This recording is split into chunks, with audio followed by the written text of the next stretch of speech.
ইউনূস আলাইহিস সালাম যখন মাছের পেটের ভিতরে, শুনে যান আজকে তথ্য, হযরত ইউনূস আলাইহিস সালাম মাছের পেটের ভিতরে যেই জাহাজ থেকে উনি লাফিয়ে পড়লেন, একটা মাছে ওনাকে গিলে ফেলল, সাথে সাথে আর একটা মাছে ওই মাছের গিলে ফেলল। দুইটা মাছের পেটের মধ্যে ইউনূস আলাইহিস সালাম মাছের পেটের ভিতরে নিয়ে মাছ সমুদ্রের ভিতর দিয়ে দৌড়াইতে লাগলো। হযরত ইউনূস আলাইহিস সালাম মাছের পেটের মধ্যে, আচ্ছা বলেন তো, মাছের পেটে ইউনূস আলাইহিস সালামকে যিনি অক্সিজেন দিলেন সেই মালিকের নাম কি? জোরে জোরে জোরে জোরে জোরে। মাছের পেটের ভিতরে আল্লাহ অক্সিজেন সাপ্লাই দিচ্ছে, এটা আল্লাহর মহাকুদরত। বুঝে যান আজকে ইউনূস আলাইহিস সালামকে যেই মাছে খাইলো, পেটের ভিতরে নিল, সেই মাছের আবার আর একটা মাছে ধরছে, সেই মাছে ওই মাছের পেটের ভিতরে নিছে, তাহলে সেই মাছ কত বড়? ইউনূস আলাইহিস সালাম তো আমাদের মতো 3.5 লোক ছিল না, আজ থেকে হাজার হাজার বছর, অন্তত না হলেও 30 হাত লম্বা ছিল। তো 30 হাতের একজন মানুষে যেই মাছে খাইছে তার পেটটা কত বড়? তো সেই মাছের যেই মাছে খাইলো, তাহলে সেই মাছের পেট কত বড়? তো দুই মাছে মূল মাছের পেটের ভিতরে নিয়ে সমুদ্রের নিচ দিয়ে ঘুরতেছে। আল্লাহর খলিল হযরত ইউনূস আলাইহিস সালাম মাছের পেটের ভিতরে তিনি বোধ পাইলেন, শক্তি পাইলেন, চিন্তা করলেন আমি কি মারা গেলাম নাকি। এই চিন্তা করে আল্লাহর নবী ইউনূস আলাইহিস সালাম নড়াচড়া দিলেন, নড়াচড়া দিয়ে উঠে গেলেন, চিন্তা করলেন আহা আমি এখন আল্লাহর জেলখানায় বন্দী হয়ে গেছি। সাথে সাথে ইউনূস সেজদার মধ্যে পড়ে গেলেন। সেজদার মধ্যে পড়ে তিনি কাঁদতে লাগলেন, লা ইলাহা ইল্লা আনতা সুবহানাকা ইন্নী কুনতু মিনাজ জালিমিন। লা ইলাহা ইল্লা আনতা, হে আমার রব, আপনি ছাড়া আর কোনো রব আমার নাই, কোনো ইলাহা নাই। ইল্লা আনতা সুবহানাকা, আপনি পবিত্র, পাক সাফ, আপনি মহান, আপনি শ্রেষ্ঠ। ইন্নী কুনতু মিনাজ জালিমিন, আর নিশ্চয় আমি জালিমদের বাহ্যিক অর্থ হল আমি জালিমদের অন্তর্ভুক্ত হয়ে গেছে, এটা হল বাহ্যিক অর্থ। কিন্তু আমাদের এরকম অর্থ নেওয়া যাবে না, কারণ নবীদের শান আলাদা। নবীরা ভুল করতেন না, গুনাহ হতো না, নবীদের জীবনে কোনো গুনাহ নাই। এটা ছিল উনি আল্লাহর দরবারে বিনয় নম্রতা। এই জন্য বিনয় নম্রতার ক্ষেত্রে হযরত ইউনূস আলাইহিস সালাম বলছেন, আল্লাহ আমি জালিমদের অন্তর্ভুক্ত হয়ে গেছি। বিনয় নম্রতার জন্য উনি বলেছেন। বন্ধু আমার, ঠিক এই জিকিরের আওয়াজটা তখন একবারে সমুদ্রের নিচ থেকে আরশে মুআল্লায় চলে গেল। একসাথে বলবেন আল্লাহু আকবার। এই আওয়াজটা আরশে মুআল্লার চারপাশ দিয়ে ঘুরতে লাগলো। তাফসীর ইবনে কাসিরের মধ্যে ইমাম ইবনে কাসির আল বেদার মধ্যে লেখেন, ঠিক তখনই যেই ফেরেশতারা আরশে মুআল্লা কাঁধে করে ধরে রাখছে, ওই ফেরেশতারা আল্লাহকে ডাক দেখে, রব আপনার নবী ইউনূস তিনি সুখের দিনেও আপনার জিকির করেছে, আজকে বিপদে পড়েও আপনাকে স্মরণ করেছে। আল্লাহ আমরা ফেরেশতারা সুপারিশ করতেছি, আপনার নবী ইউনূসকে আপনি মাফ করে দেন, আপনি তারে উদ্ধার করেন। একবার জোরে বলা যাবে কি মারহাবা। ওই দিন ইউনূস আলাইহিস সালামকে সুপারিশ করছিল আল্লাহর আরশ বহনকারী ফেরেশতারা, সেই দিন ইউনূসকে সুপারিশ করেছিল। এই জন্য সুপারিশের দরকার আছে, উসিলার দরকার আছে। যারা বলে উসিলা লাগে না, এগুলি সব মিথ্যা কথা, ডাহা মিথ্যাবাদী।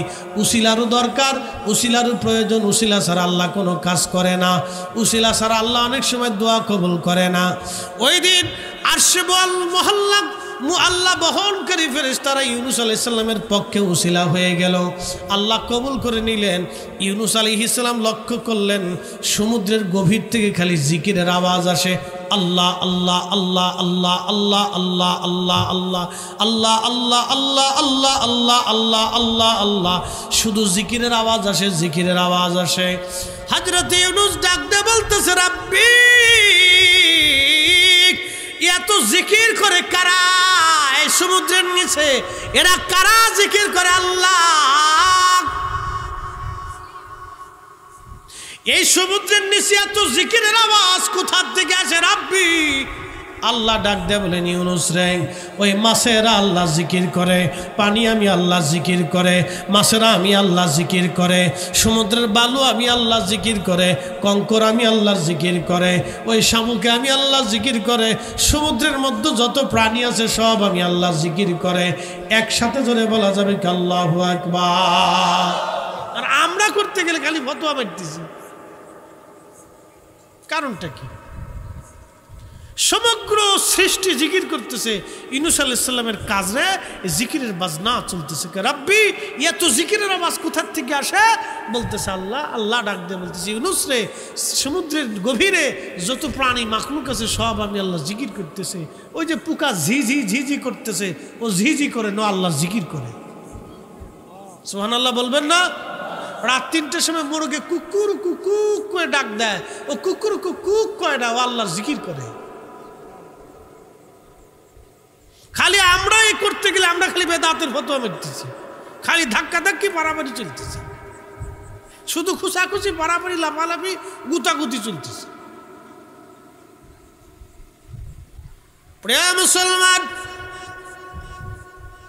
খুবই মনোযোগ দিয়ে শুনে যাবেন। আজ এই কথাগুলি আমাদের বোঝা বড় দরকার। এই জন্য আল্লাহ সৃষ্টির মধ্যে সব আল্লাহ জিকির করে। এমন কোন সৃষ্টি নাই রে যে খোদার জিকির না করে, এমন কোন সৃষ্টি নাই রে যে আল্লাহকে সেজদা না দেয়। নরসিংদীবাসী কাবা শরীফ নির্মাণ করার সময় হযরত ইব্রাহিম আলাইহিস সালাম এই কাবা, বর্তমান জমজমে কাবা, এই সাফা মারওয়া, এটা অনেক বড় ওয়াজ। আপনারা জীবনে বহুবার এই ওয়াজ শুনেছেন, তারপরেও মুক্তাসারভাবে আমি বলে দিচ্ছি। কাবা শরীফে হযরত ইব্রাহিম আলাইহিস সালাম তেনার স্ত্রী হাজেরা এবং ইসমাইলকে নিয়ে এসেছিলেন। এই যে বর্তমানে যেখানে জমজমের কুয়া, এটা এখন দৃশ্যমান না, এই কুয়ার উপরে ঢেকে একবারে সমান করে বাইতুল্লাহ তাওয়াফের জায়গা করে দেওয়া হয়েছে। এই যে বর্তমান যে কাবা শরীফের সাদা অংশ দেখেন, এখানে এই সাদা অংশের কোথাও এক জায়গা এর নিচেই আছে আপনার জমজম। পাইপ দিয়ে সিস্টেম করে এখন আলাদা লাইন করে দেওয়া হয়েছে। প্রত্যেক বছরে কোটি কোটি মন পানি জমজম থেকে উঠানো হয়, কিন্তু একটা দিনের জন্য কখনো পানি শেষ হয় না। একবার জোরে বলবেন কুদরত কার? তাহলে আল্লাহ আছে না নাই? জোরে বলেন আসেনি? আছে। নাস্তিকরা কয় আল্লাহ বলে কিছু নাই, বুঝের ভুল। নাস্তিকতাবাদী বিশ্বাসী বলে খোদা বলে কিছু নাই।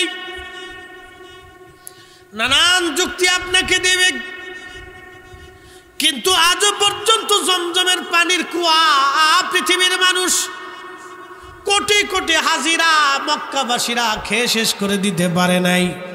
যত পানি উঠায় তত পানি আসে, কোনোদিনও পানির লেয়ার কমে যায় না। আল্লাহু আকবার।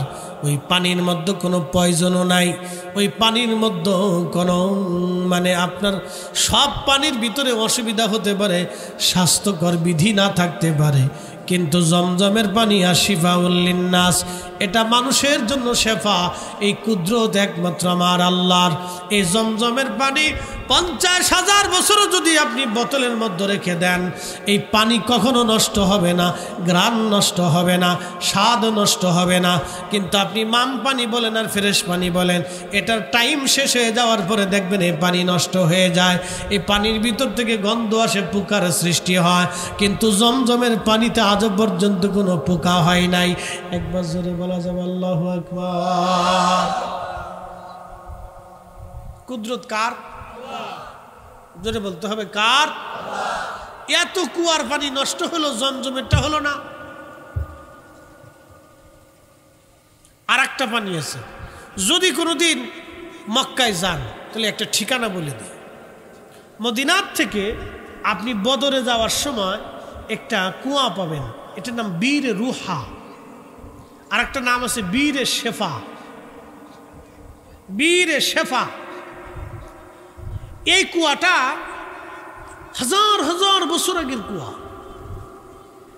হাজার হাজার বছর আগের কুয়া। 70 জন নবী এই কুয়ার পানি পান করছে। মারহাবা বলবেন না? তাহলে বোঝা গেল কুয়ার বয়স হাজার হাজার বছর। তো বদরের যুদ্ধ শেষ করে আল্লাহ রসুল যখন আসেন সাহাবে কেরামকে নিয়ে, তখন এইখানে বিশ্রামে বসছি, রাত্রি যাপন করবেন, তো পানির তো দরকার। আল্লাহর নবী এই পানির জন্য বীরের উহাতে আসলেন। বীরে শেফা আসার পরে বীরে শেফাতে যখন আসলেন, ঠিক তখনই সাহাবীরা এসে বললেন, ইয়া রাসূলুল্লাহ, এই বীরে শেফাতে পানি নাই, পানি একেবারে কুয়া শূন্য হয়ে গেছে। আল্লাহ রসুল বললেন, ঠিক আছে তাহলে চলো। নবী আমার বীরে শেফার কাছে গেলেন। শেফার কাছে যাই আল্লাহর হাবিব থুতু মুবারক বীরে শেফার মধ্যে নিক্ষেপ করলেন। আল্লাহর নবীর থুতু মুবারক থেকে পানি উঠা শুরু হয়ে গেল। আজও 1400 বছর পার হয়ে যায়, একটা সেকেন্ডের জন্য এই পানি বন্ধ হয় নাই। এই পানির ভিতরেও শেফা আছে। এই নবীজির থুতু মোবারক পাই এই পানির বরকত হয়ে গেল, এই পানি মোবারকময় হয়ে গেল, এই পানিটাও শেফা হয়ে গেল। একবার জোরে বলা যাবে আল্লাহু আকবার। এই আমার দিকে তাকান, আমি এত দলিল দিব না। যদি বিবেক থাকে, যদি আকল থাকে, যদি জ্ঞান থাকে, যদি আপনার সামান্য বোধ শক্তি থাকে, তাহলে বলেন যেই নবীর থুতু মুবারকের লাইগা পানি শেফা হয়ে যায়। 1450 বছর ধরে ওই পানি শেফা। থুতু ফেলাইছে কয়বার? জোরে বলতে হবে, একসাথে বলেন কয়বার? এই শেফা হয়ে গেছে কত বছর? 1400 বছর। যার এক থুতুতে 1400 বছরে পানি শেফা হয়ে যায়, তাহলে সেই মানুষ আর আমরা মানুষ এক মানুষ? হ্যাঁ, তো যারা এক মানুষই এক রূপান্তরিত করতে চাইতেছেন, আপনার আকলে সমস্যা আছে। কি কথা কন না কে? আকলে কি আছে? জ্ঞানে সমস্যা আছে। জ্ঞানে অনেক বড় সমস্যা, মস্তিষ্কে প্রবলেম আছে। এটার আবার রিফাইন করার দরকার, ধৌত করার দরকার। বলে কোন পানি দিয়ে ধৌত করবেন? এ রসুলের এশকের পানি দিয়ে ধৌত করতে হবে। নবীর এশকের পানি ছাড়া এই জ্ঞান মগজ তার রিফাইন হবে না। এ কাল্ব নষ্ট হয়ে গেছে। বলে কি করে এটা রিফাইন করব? রসুলের এশকের পানি দিয়ে এ কাল্ব রিফাইন করে দেয়, তাহলে দেখবেন কাল পরিবর্তন হয়ে গেছে। এশকের পানি ছাড়া এটা পরিবর্তন হবে না। মানুষ যখন অধিক পরিমাণে গুনাহ করে তখন তার দিল মরে যায়। বলে হুজুর তাহলে দিল আমি পরিষ্কার কি করে করব? তখন আপনাকে আল্লাহর জিকিরের পানি দিয়ে, আল্লাহর হব্বের পানি দিয়ে আপনার এই কালকে পরিষ্কার করে দেন, দেখবেন আপনার কাল জিন্দা হয়ে গেছে। কিন্তু দুনিয়ার সাবান দিয়ে এটা পরিষ্কার করতে পারবেন না, দুনিয়ার ওষুধ দিয়ে এটা পরিষ্কার করার কোনো সিস্টেম নেই। তাহলে কি করে পরিষ্কার করবেন? আল্লাহ জিকিরের পানি দিয়ে আপনার কালকে আপনি পরিষ্কার করে দেন, দেখবেন আপনার কাল পরিচ্ছন্ন হয়ে গেছে, জিন্দা হয়ে গেছে। তখন আর গুনাহ করতে মন চাবে না, তখন আমল করতে মন চাবে, ভালো কাজ করতে মন চাবে, দিল ফ্রেশ হয়ে যাবে। কারো প্রতি হিংসা থাকবে না, বিদ্বেষ থাকবে না, কারো ক্ষতির চিন্তা থাকবে না, কারো অপকার করার চিন্তা থাকবে না, কুবুদ্ধি দেওয়ার চিন্তা থাকবে না, কারো মাথায় বাড়ি দেওয়ার চিন্তা থাকবে না, ঝগড়া বাঁধাইতে মন চাবে না, ঝগড়া করতে মন চাবে না। একসাথে বলা যাবে না মারহাবা? আর যখন এটা নষ্ট হয়ে যায় তখন ওই ঝগড়া করতে মন চায়, ওই ভেজাল বাঁধাইতে মন চায়। আমার দেশের কিছু বেডিগার এই সমস্যা আছে।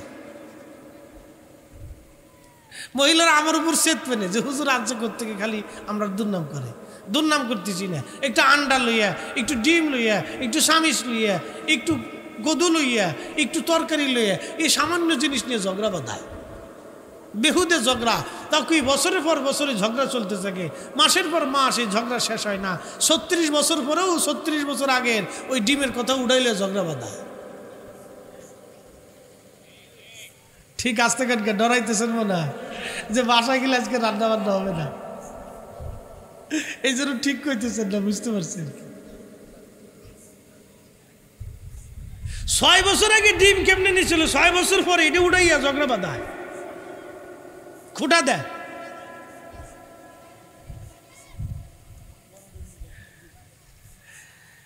মা বোনদেরকে বলতেছি এগুলি করা যাবে না, এগুলি আল্লাহ রসুলের নিষেধ আছে। আহারে, এরা যদি বুঝতো, এরা বুঝে কো আবেগপ্রবণ বেশি। এই সামান্য জিনিস নিয়ে ঝগড়া বাঁধাইয়া ফ্যামিলির ভিতরে ফেতনা বাঁধাই দেয়, এরা বুঝে না। প্রিয় উপস্থিতি, খুবই মনোযোগ দিয়ে কথাগুলি শুনে রাখবেন, এগুলি আমাদের বোঝার দরকার। আমাদের পারিবারিক জীবন সুন্দর যাতে হয়, যার দিল যত সুন্দর তার মন তত সুন্দর, যার মন সুন্দর তার জান্নাতে যাওয়া হবে একবারে সহজ। যার মন অসুন্দর 1000 বছরের সেজদা দিলেও জান্নাত হবে না, কারণ দিল পরিষ্কার না হলে খুদার দরবারে এই ইবাদত পৌঁছায় না। Allah looks not to your figures and to wealth. Allah আপনার স্বাস্থ্য চেহারার দিকে তাকাবে না। ফরিদি সাহেবের চেহারা সুন্দর, ও ছাতার দিকে আল্লাহ তাকাবে না। Allah looks to your heart. আল্লাহ তোমার চেহারার দিকে তাকায় না, আল্লাহ তোমার আত্মার দিকে তাকাবে। চেহারার দিকে তাকায় যদি আল্লাহ ফয়সালা করতেন, তাহলে হযরত বেলালের জায়গা আল্লাহর দরজায় ছিল না। কথা কন না কা? হযরত বেলালের জায়গা আল্লাহর দরজায় ছিল না, কিন্তু বেলাল আল্লাহর দরজায় এতই দামি ছিল যে তাকে দিয়ে আল্লাহ আরশে মুআল্লাতে হাশরের মাঠে আল্লাহ আযান দিওয়াবে। একসাথে বলবেন আল্লাহু আকবার। কারণ কি? দিল সুন্দর, চেহারা অসুন্দর, কিন্তু দিল সুন্দর ছিল। মাকালের ফল দেখতে ভালো, উপরে লাল নীল ভিতরে কালো। কি কথা কন না? মাকালের ফল দেখতে ভালো, উপরে লাল নীল ভিতরে কালো। সারা জীবন এমনি গেল দয়াল, সারা জীবন এমনি গেল, খাইতে আমরা পারলাম না। যার ভিতরে নাই রসুলের প্রেম, তার সাথে ভাব কইরো না। আস্তে কোন কে জোরে কোন? যার সাথে নাই রসুলের প্রেম, তার সাথে ভাব কইরো না। কথা খারাপ হয়েছে? দাদা ঘুমাই কে?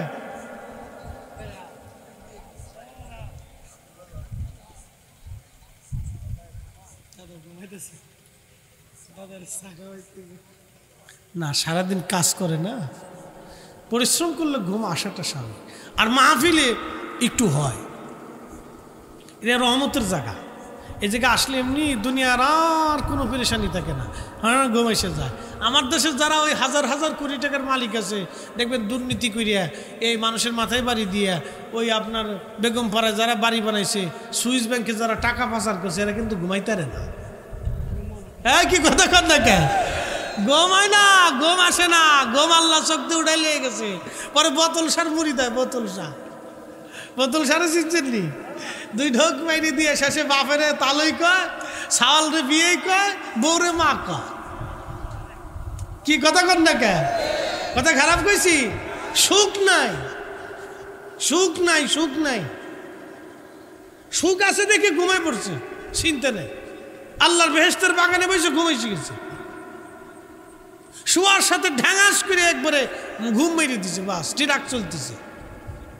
সুখ নাই। হ্যাঁ, আল্লাহর জিকিরে শান্তি। এই জন্য আল্লাহর কোরআন বলল, আলা বিযিকরিল্লাহি তাতমাইন্নুল কুলুব।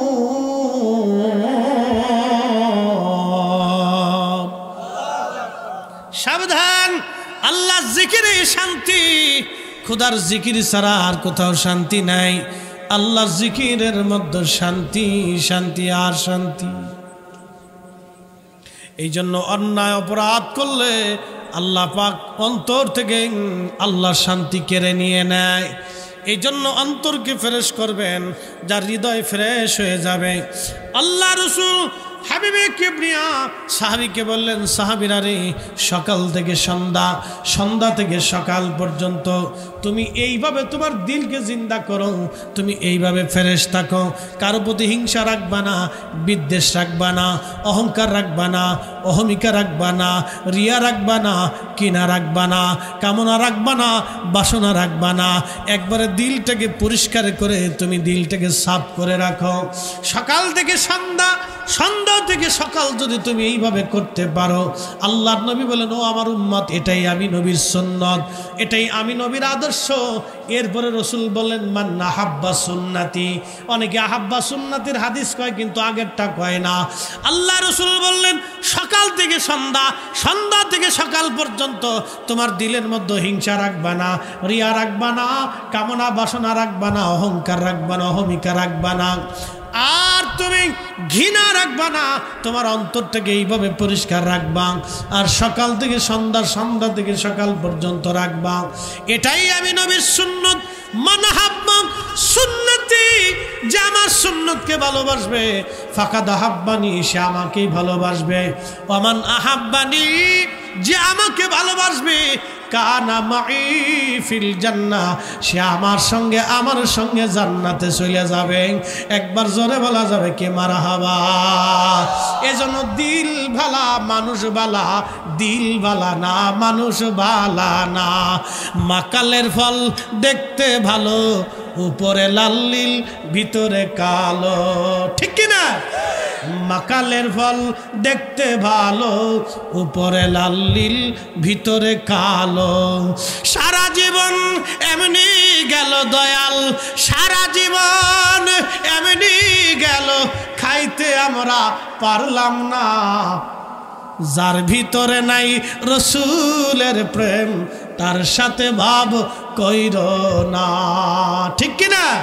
যার সাথে নাই রসুলের প্রেম, তার সাথে পীড়িত রাইখো না। কত ক্লিয়ার, বেজাল টেজাল না। যদিও কবি ছন্দ করে লেখছে কিন্তু লেখা সুন্দর। মাকালের ফল উপরে দেখতে সুন্দর দেখা যায়, উপরে লাল নীল, লাল নীল উপরে সুন্দর, ভিতরে কালো। সারা জীবন ওইভাবে গেছে, কেউ খাইতে পারে নাই। ওটা দেখতে সুন্দর দেখা যায় কিন্তু ভিতরে কিচ্ছু নাই। এই জন্য বাহিরে যত সুন্দর হোক, আত্মা যদি ফ্রেশ না থাকে তাহলে 4 পয়সায় মানুষের দাম নাই। কথা কোন ঠিক কিনা? এটা যদি ভিতরেরটা ভালো না থাকে, 4 পয়সা বাইরেরটা দিয়ে লাভ নাই। ফরিদ হিসাবে চেহারা যত ভালো, জুব্বা যত ভালো, পাগড়ি যত ভালো, কোনো লাভ নাই। আর যেই দিলে রসুলের এশক নাই, ওটা কোনো দিলই না, সে মুসলমানই হতে পারে নাই। যে অন্তরে রসুলের মোহাব্বত নাই, ও মুসলমান হতে পারে নাই। মুসলমানের স্বাদ সে নিতে পারে নাই। আল্লাহ রসুল বলেন লা ইউমিন, তুমি ইমানদার হবে না হাত্তা আকুনা আহাব্বা ইলাইহি মিন ওয়ালিদিহি ওয়া ওয়ালাদিহি ওয়ান নাসি আজমাইন। তোমার সন্তান সন্ততি, স্ত্রী পুত্র পরিজন, বাবা মা, দাদা দাদি, পৃথিবীর সব ব্যক্তি, সমস্ত সম্পদ, জমি জমা, রাজাহি বাদশাহী, সব কিছুর চাইতে যদি আমি নবীকে প্রাধান্য না দাও, ততক্ষণ পর্যন্ত তুমি ঈমানদার হবা না, ঈমানদার হবা না।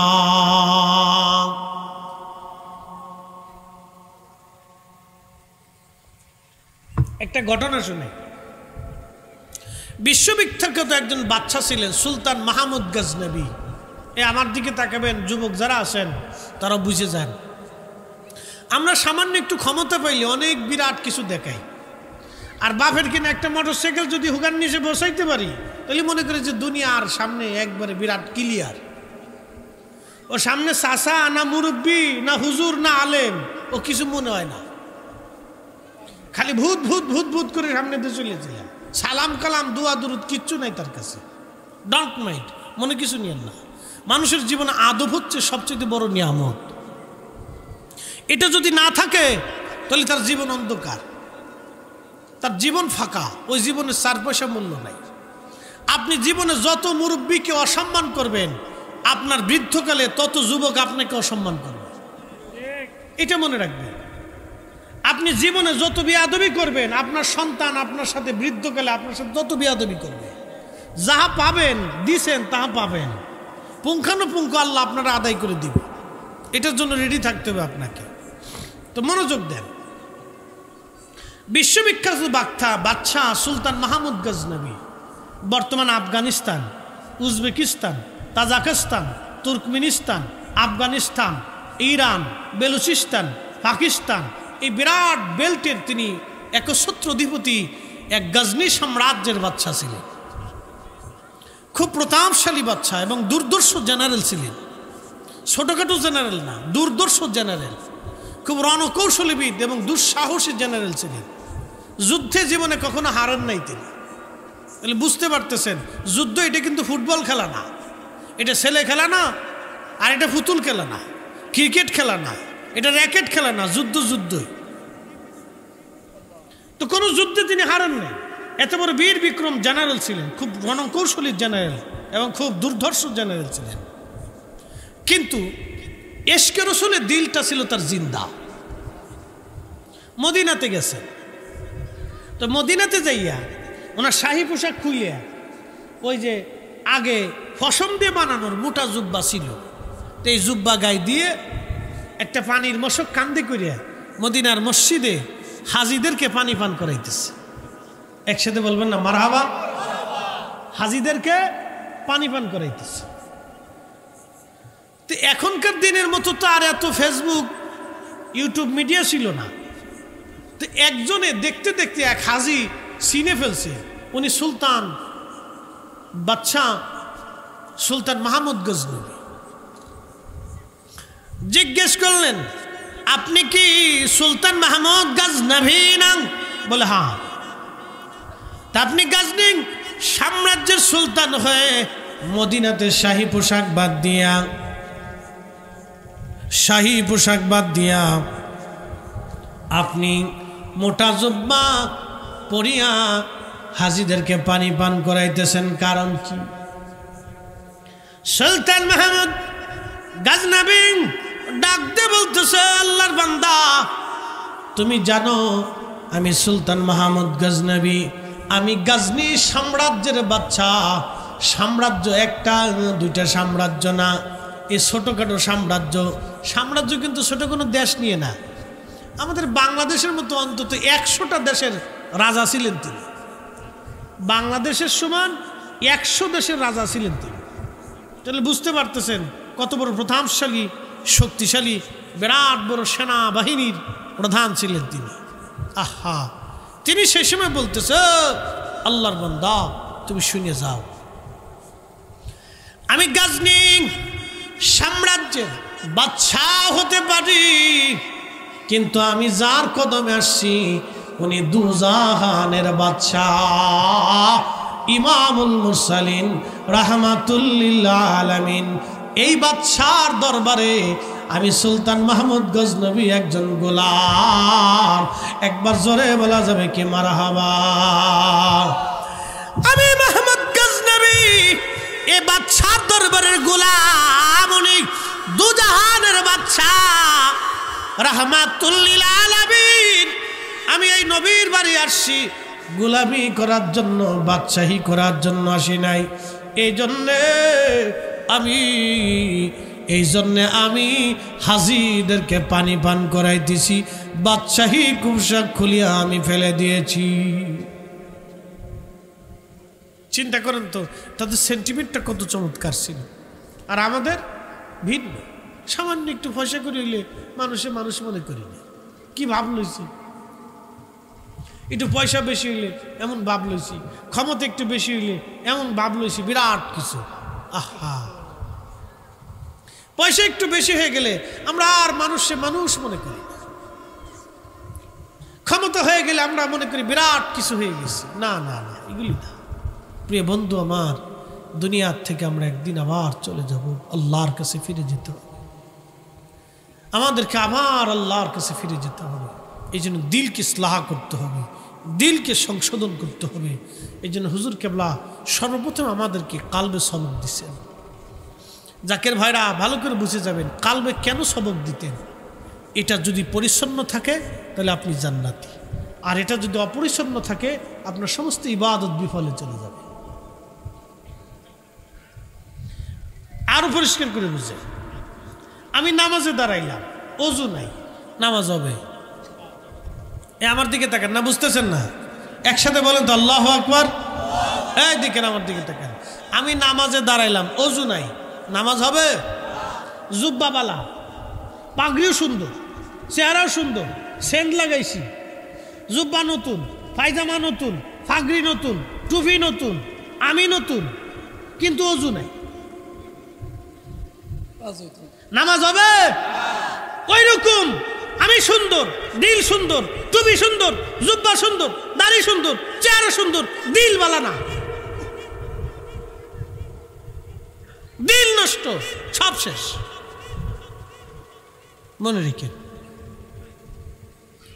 ভিতর বালা যার, বাহির বালা তার, ভিতর নষ্ট যার, বাহির নষ্ট তার। এই জন্য আল্লাহ কিন্তু বলছেন, ইয়া আইয়াতুহান নাফসুল মুতমাইন্না তুরজিই ইলা রাব্বিকি রাদিয়াতাম মারদিয়া ফাদখুলি ফি ইবাদি ওয়াদখুলি জান্নাতি। একবার জোরে বলা যাবে কি মারহাবা? আল্লাহুম্মা সাল্লি আলা সাইয়্যিদিনা মাওলানা মুহাম্মদ ওয়া আলা আলি সাইয়্যিদিনা।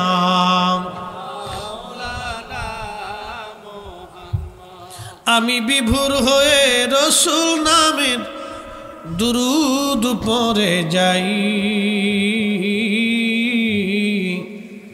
ওই নামের মাঝে কি যেন এক শান্তি খুঁজে পাই। ওই নামই আমার গলার মালা, ওই নাম জপে মোর জুড়াই জ্বালা। ওই নামই আমার গলার মালা, ওই নাম জপে মোর জুড়াই জ্বালা।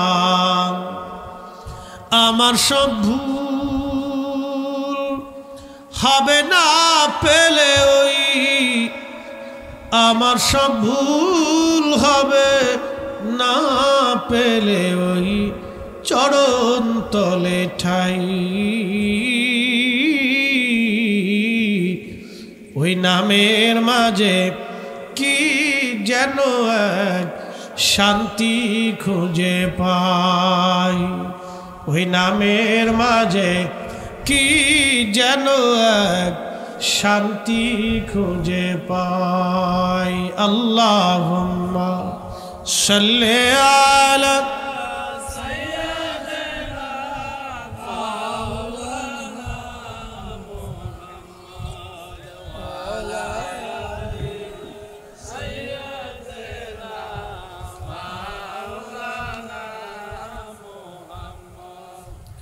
নরসিংদীবাসী সাইয়েদুনা ইব্রাহিম আলাইহিস সালাতু ওয়াস সালাম, তিনার সন্তান হযরত ইসমাঈল আলাইহিস সালামকে রেখে এই যে বর্তমানে কাবা, তখন এই কাবা ছিল না।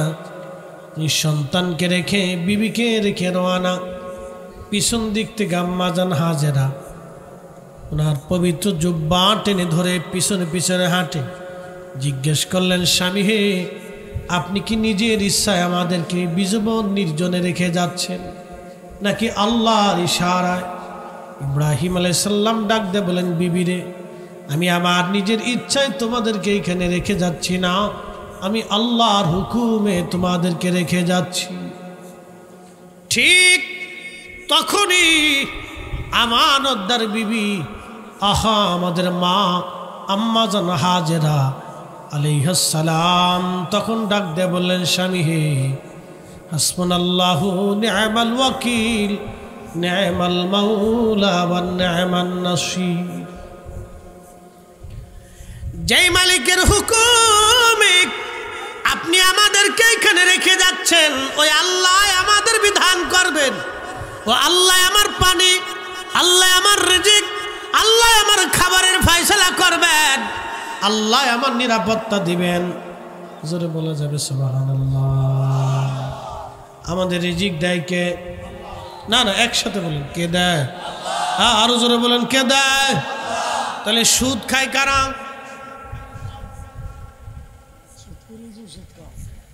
সেদিন আমার এই মসজিদ থেকে এক অটোওয়ালাতে উঠছি, আমার বাসায় নামায় দিয়ে বলতেছে, হুজুর একটু দোয়া করে। বললো কি দোয়া? বলতেছে আমি গরিব মানুষ, বরিশাল বাড়ি।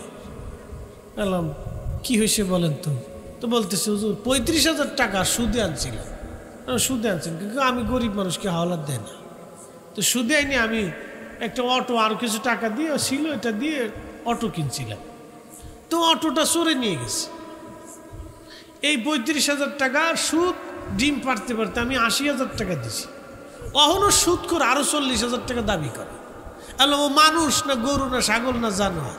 কেন মানুষ? আমাকে মুসলমান না অন্য জাত? কেন মুসলমান? আমি বললাম আরে সর্বনাশ, কত বড় নিকৃষ্ট জানোয়ার, চিন্তা করতে পারছেন?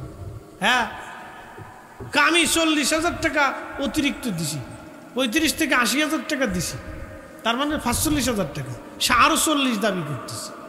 আমি বললাম তাহলে দেশে চলে যেয়ে সালিশ দরবার করে চেয়ারম্যান মেম্বার নিয়ে বসে মাপসাপ চাই যাকে একটা সিস্টেম করে, নাহলে খালি ডিম পাড়তে থাকবে। এইরকম সুদ করে আমার বাংলাদেশে বহু আছে। কি কথা কর নাকি? আছে না? ওই সুদের টাকা দিয়ে গরুর গোশত আর শুয়োরের গোশতের মধ্যে কোনো তফাৎ নাই। ঠিক আসতে কোন কে ভয় পাইতেছেন নাকি আপনারা? কথা কয়ে আমি ঠিক করবেন আপনারা, সাক্ষী দিলেও তো কিয়ামতের ময়দানে আল্লাহ নাজাত দিব যে না তোরা হক কথা কইছিস। কি কথা ঠিক কিনা? হক তো বলতো। ইন্নাল্লাহা ইয়া'মুরু বিল আদলি ওয়াল ইহসান, আল্লাহ বলেন তোমরা ন্যায়টা করবা, অন্যায়টা করো না।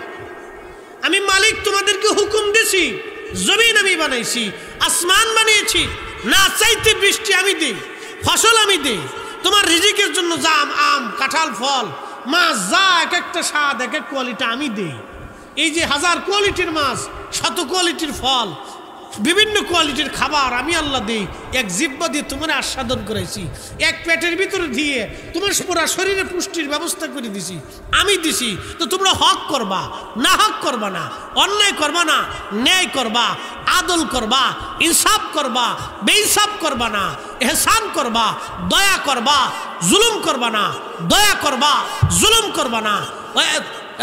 এরপরও ওয়াইতা ইদিল কুরবা, নিকট আত্মীয় স্বজন যারা আছে তাদের সাথে সুসম্পর্ক রাখবা, তাদের সাথে সুসম্পর্ক রাখবা, আত্মীয় স্বজনের সাথে মহাব্বতের সম্পর্ক রাখবা, তাদের সাথে যোগাযোগ রাখবা। গরিব হলে দান সৎকা করবা, খাবার টাবার ফাটাবা। আমরা তো আত্মীয় স্বজন ভুলে গেছি, বাপ মারে ভুলে যায়, আর আত্মীয় স্বজন তো আরো পরে। না না, আল্লাহ রসুল বলছেন যে আত্মীয়তার সম্পর্ক নষ্ট করে আল্লাহ তার সাথে সম্পর্ক ছিন্ন করে। আত্মীয়তার সাথে সম্পর্ক রাখবেন। আত্মীয়রা আত্মীয়তার কোনো দোহাই দিলে তাকে আত্মীয়তার সম্পর্কে বজায় রেখে তার সম্মান রাখার চেষ্টা করবে। প্রিয় নরসিংদীবাসী, এজন্য অন্যায় করবেন না, ন্যায় করবেন। আম্মা জান হাজেরা ডাক দিয়ে বললেন, স্বামী আমার যেই খুদার হুকুমে রেখে যাচ্ছেন সেই খুদায় আমার ফয়সালা করবেন।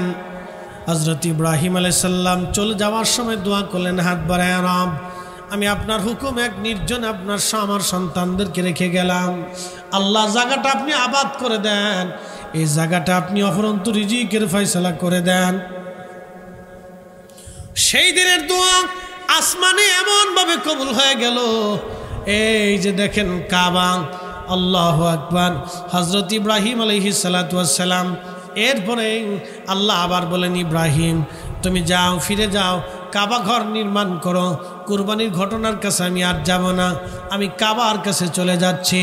আল্লাহর খলিল ইসমাইল আলাইহিস সালামকে নিয়ে বর্তমানে কাবা, এই কাবা শরীফ নির্মাণ করতে লাগলেন। জাবাল আবু কুবাইসের পাহাড়ের পাথর কেটে কেটে এই কাবা শরীফে লাগাইতে লাগলেন। হযরত ইসমাইল আলাইহিস সালাম পাথর এনে দেন, আল্লাহর খলিল ইব্রাহিম আলাইহিস সালাম পাথর গাঁথতে লাগলেন। পাথর গাঁথতে গাঁথতে পুরা কাবা শরীফ যখন বানাইলেন, বানানোর পরে হযরত ইব্রাহিম আলাইহিস সালামকে আল্লাহ ডাক দিয়ে বলেন, ইব্রাহিম আপনি ওয়াজিন ফিন নাস, আপনি মানুষের মাঝে আজান দিয়ে দেন ফিল হজের জন্য ওয়াজ্জিন মানুষের আপনি আজান দেন মানুষের ভিতরে আজান দিয়ে দেন আহ্বান করেন হজের জন্য আপনি মানুষ জাতিকে আহ্বান করেন আল্লাহর খলিল ডাক দিয়ে বললেন ইয়া রাব্বি আমি আজান দিব এই আজানের আওয়াজ কোথায় কোথায় যাবে আমার আওয়াজ তো ক্ষীণ এবং দুর্বল এত বিরাট পৃথিবীর ভিতরে কোথায় এর আওয়াজ পৌঁছাবে আল্লাহ বলেন ইব্রাহিম আজান দেওয়ার দায়িত্ব তোমার পৌঁছানোর দায়িত্ব আমার একসাথে বলেন তো আল্লাহু আকবার এখান থেকে একটা মাসালা বলে দিয়ে যাই সারা জীবন মনে রাখবেন আজান দেওয়ার দায়িত্ব ইব্রাহিম তোমার পৌঁছানোর দায়িত্ব আমার মাহফিল সাজানোর দায়িত্ব আমার মানুষ আনার দায়িত্ব আল্লাহ ওয়াজ করার দায়িত্ব আমার হেদায়েতের দায়িত্ব আল্লাহ কি কথা কন না কে সবাই ওলি আল্লাহর কাছে যাইতে পারে না কারে আল্লাহ কবুল করে আজকে বুঝে যান কাকে কবুল করে বুঝে যাবেন আজকে সবাই রসুলের মোহাব্বতের উম্মত হইতে পারে না সবাই কলিজা দিয়ে রসুলকে ভালোবাসতে পারে না কারা বাসে ভাগ্য যার তার বলে দিয়ে যায় আজকে ইব্রাহিম আলাইহিস সালাম কাবা নির্মাণ শেষ করলেন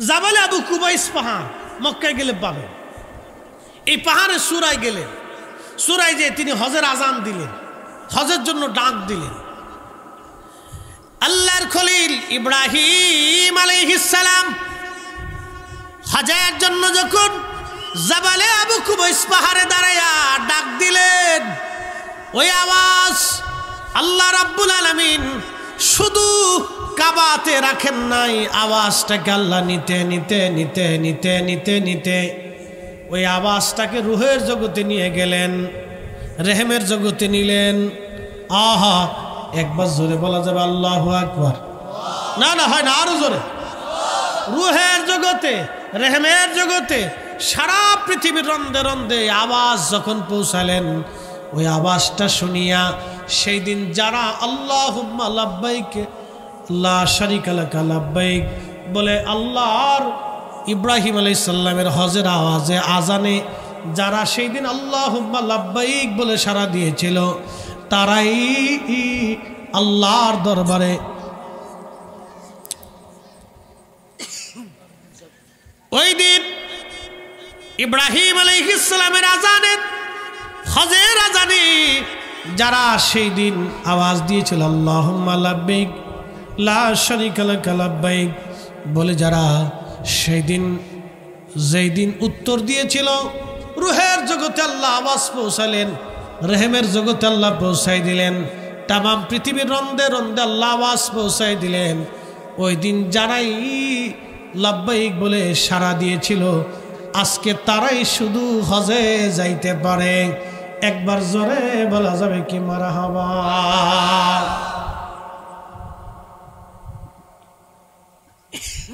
এখান থেকে মাসালা জেনে যান বুঝে যান এখান থেকে বুঝে যান ওয়াজ শেষ আর বেশি বাড়াবে না এখান থেকে বুঝে যান আজান দিলেন ইব্রাহিম আলাইহিস সালাম রুহের জগতে রেহেমের জগতে সারা পৃথিবীতে ওই আওয়াজ পৌঁছালেন কে একসাথে বলেন কে আমরা এইখান থেকে মোবাইলে কথা বলি আমেরিকা আমাদের এই আমেরিকা হ্যালো শব্দটা তরঙ্গমালার ভিতর দিয়ে পৌঁছায় কে না না একসাথে বলেন বিজ্ঞান পৌঁছায় না পৌঁছায় কে আল্লাহ পৌঁছায় বিজ্ঞান শুধু একটা সূত্র দিয়ে আপনার একটা যন্ত্র আবিষ্কার করে সিস্টেম করে দিছে কিন্তু পৌঁছায় আল্লাহ এ শক্তি আল্লাহ এই তরঙ্গমালার ভিতর দিয়ে আমাদের হ্যালো শব্দ গজলের শব্দ নাতের শব্দ কোরআনের শব্দ সন্তানের ভালোবাসার শব্দ বাবার কাছে পৌঁছায় আমেরিকাতে ব্রিটেনে ইউক্রেনে রাশিয়াতে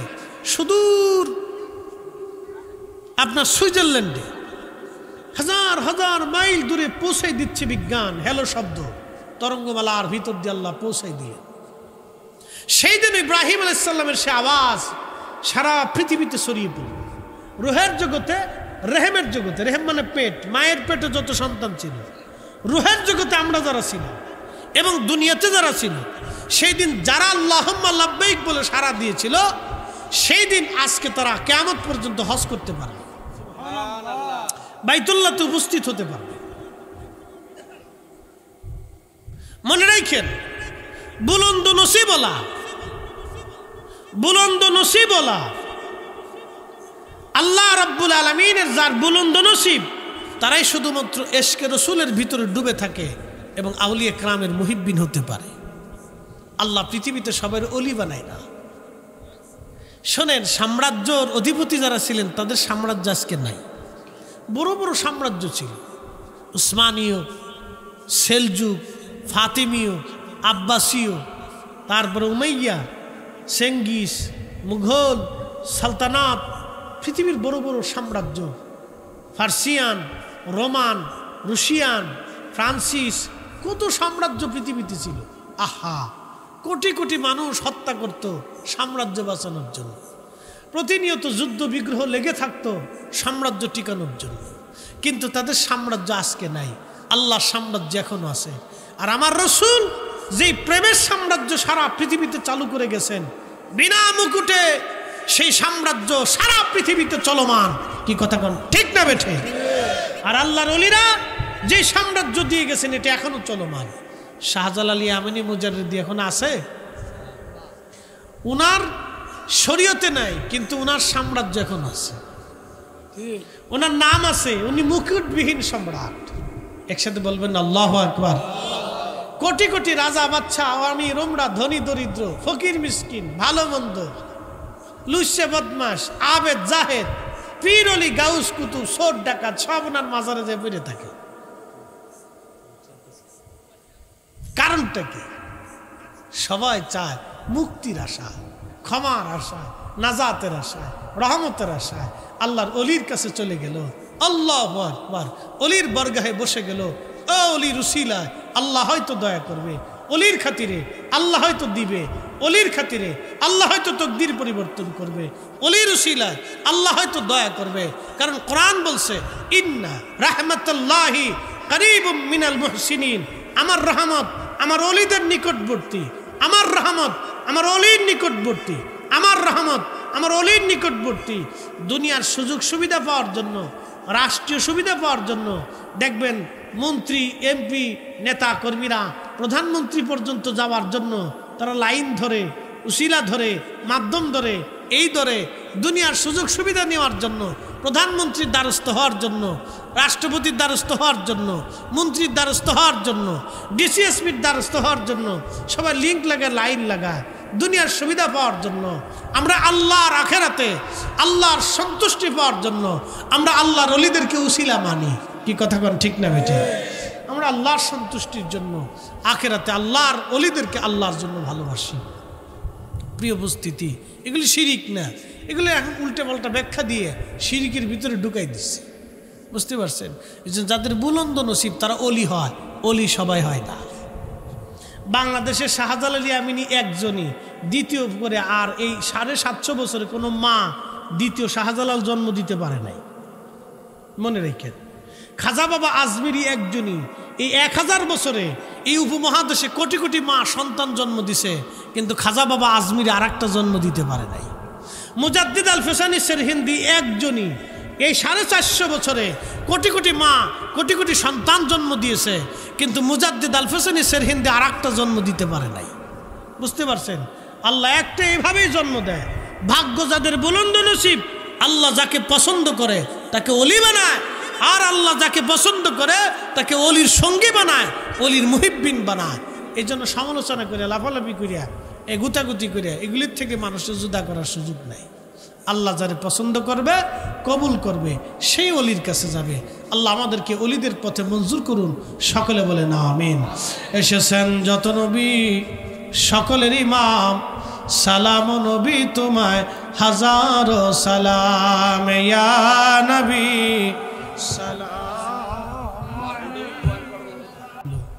দেখেন, মৃত্যুর আগদিন পর্যন্ত উনি দরিদ্র ছিলেন, খুব অভাবের মধ্যে দিন কাটছে। ওনার নাম ছিল দুকু মিয়া।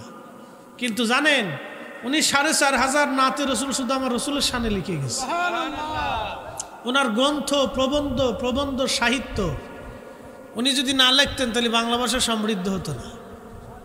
এই জন্য আপনারা, আমি আমার যুবক তরুণ যারা আছেন, অনুরোধ করব আপনারা ধৈর্যের সাথে বসবেন, এক প্যাকেটের বেশি নেবেন না। কারণ হলো আপনি যদি একটা বেশি নেন তাহলে আপনার আর একটা ভাইয়ের রিজিক আপনি নষ্ট করলেন। কারো রিজিকে হাত দিবেন না, কারো রিজিক নষ্ট করবেন না, কারো ফসল নষ্ট করবেন না, কারো ঘর নষ্ট করবেন না, কারো অর্থ নষ্ট করবেন না, কারো অর্থ মেরে দিবেন না, কারো ফসলও মারবেন না, কারো ক্ষতি করবেন না, কারো কুবুদ্ধি দিবেন না, সুবুদ্ধি দিবেন, সৎ পরামর্শ দিবেন, খারাপ পরামর্শ দিবেন না, মিলেমিশে থাকবেন, বন্ধুর সাথে সুসম্পর্ক রাখবেন, এদের সাথে ঝগড়া ফাসাতে লিপ্ত হবেন না। ঠিক আছে?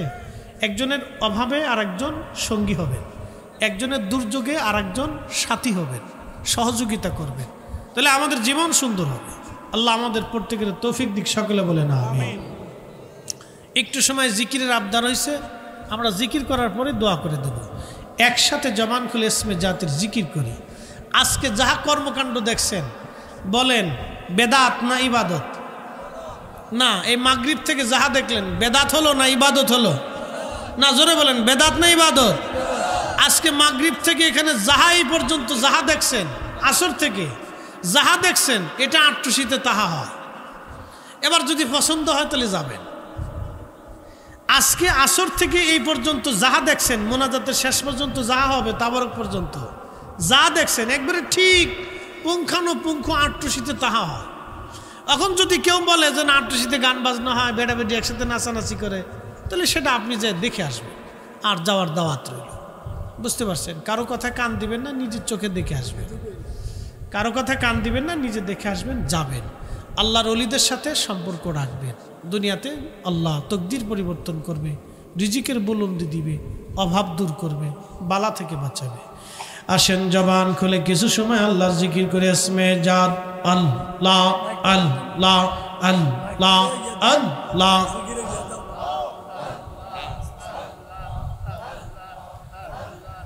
আল্লাহ আল্লাহ আল্লাহ আল্লাহ আল্লাহ আল্লাহ আল্লাহ আল্লাহ আল্লাহ আল্লাহ আল্লাহ আল্লাহ আল্লাহ। বজমৌন রে ডুবলো বেলা দেখনা চাহিয়া আল্লাহ আল্লাহ আল্লাহ। পারের ডাক পড়িলে পারের ডাক পড়িলে পার হবে তুই কে দিয়া, পার হবে তুই কে দিয়া, আর ডুবলো বেলা দেখনা চাহিয়া আল্লাহ আল্লাহ আল্লাহ আল্লাহ আল্লাহ আল্লাহ। সাদের জীবন হেলায় হেলায় শেষ হইতে চলিল, সাধন ভজন মুর্শিদ ভক্তি কিছুই না হইল। সাদের জীবন হেলায় হেলায় শেষ হইতে চলিল, নামাজ রোজা জিকির ফিকির কিছুই না হইল। রং তামা শাহিদিন কাটাইলা, রং তামা শাহিদিন কাটাইলা, আল্লাহর জিকির করলা না তোমরা, আল্লাহর জিকির করলা না। ডুবলো বেলা দেখনা চাহিয়া আল্লাহ আল্লাহ আল্লাহ আল্লাহ আল্লাহ আল্লাহ। বজমৌন রে ডুবলো বেলা দেখনা চাহিয়া পারের ডাক পড়িল, পারের ডাক পড়িল, পার হবে তুই কে দিয়া, ডুবলো বেলা দেখনা লা ইলাহা ইল্লাল্লাহু মুহাম্মাদুর রাসূলুল্লাহ সাল্লাল্লাহু আলাইহি ওয়াসাল্লাম। আল্লাহুম্মা আমিন। রব্বানা আতিনা ফিদ দুনিয়া হাসানাতাও ওয়া ফিল আখিরাতি হাসানাতাও ওয়া কিনা আযাবান নার। রব্বুল আলামিন স্বেচ্ছাসেবক নজরপুর ইউনিয়নের উদ্যোগে আল্লাহ আজিমুশ শান ইসলামী জলসার রব্বুল আলামিন মাহফিল শেষ করে মাওলানা আব্দুস সবুর আল হাবিবি রব্বুল আলামিন আমার ছোট ভাইকে নিয়ে, মাওলানা মনির গজ্জলি সভাপতি পেয়ার আলী মেম্বার ভাইকে নিয়ে, আল্লাহ জাকেরান আশিকান আমার ভাইদেরকে নিয়ে, এলাকাবাসী মুরব্বী উলামা ইকরাম তরুণ যুবক ভাইদেরকে নিয়ে, মা বোনদেরকে নিয়ে হাত বাড়াইছি। আল্লাহ আজকের মাহফিল কবুল করে নাও, এর হাদিয়া টুকুন সোনার মদিনায় জান্নাতের বাগানে পৌঁছে দাও আল্লাহ।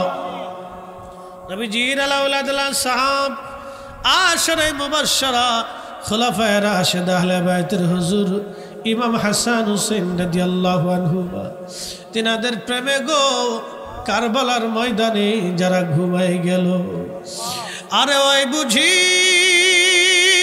রে যাই রে শুনা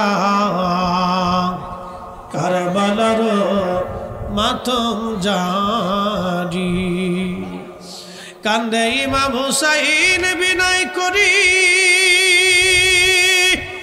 আলী আসগরের লাশ বুকে ধরি, এক ফোঁটা পানি দিল না ওরা, বুকেতে তীর দিল মারি। আল্লাহ আজকের মাহফিলের হাদিয়া শুহাদায়ে কারবালার হুজুরে পৌঁছায় দাও। হুজুর গাউসে পাক রহমাতুল্লাহ আলাইহি চিস হযরত খাজা বাহাউদ্দিন নকশবন্দ মুজাদ্দিদ আল ফুসানি সরহিন ফতেহ আলী রসুল নামা ওয়াজিদ আলী মেহেদি বাগী রহমাতুল্লাহ আলাইহি জমানার পরে দাদা হুজুরের খেদমতে নজর পৌঁছাও আল্লাহ।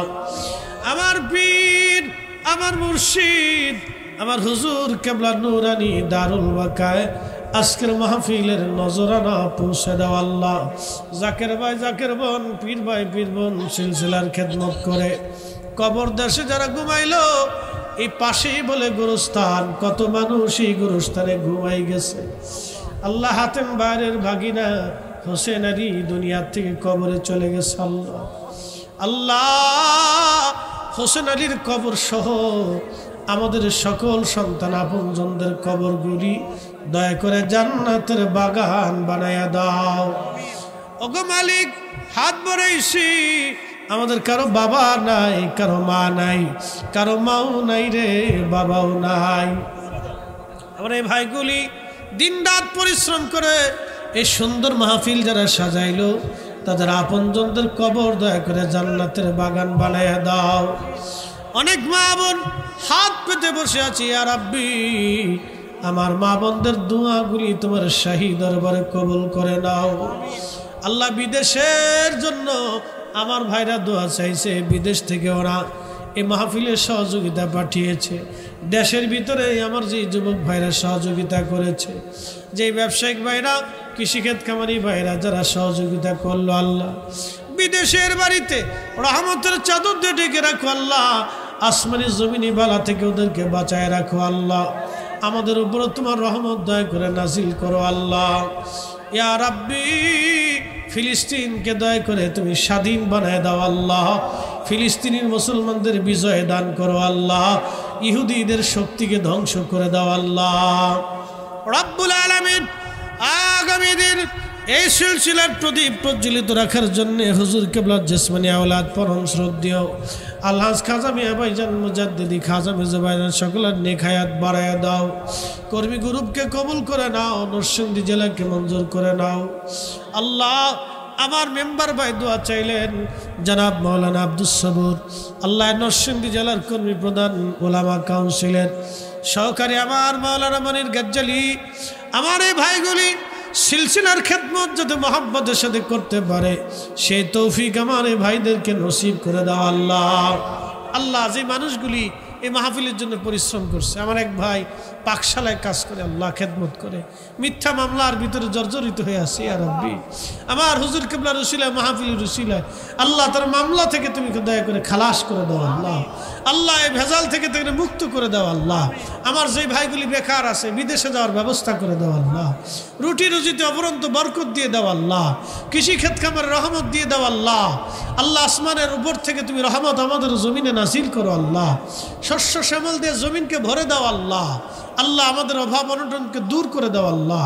কঠিন কঠিন রোগ ব্যাধি অনেকের আছে আল্লাহ, এই রোগগুলি দয়া করে শেফা করে দাও আল্লাহ। আলহামদুলিল্লাহি রাব্বিল আলামিন, আসসালাতু ওয়াসসালামু আলা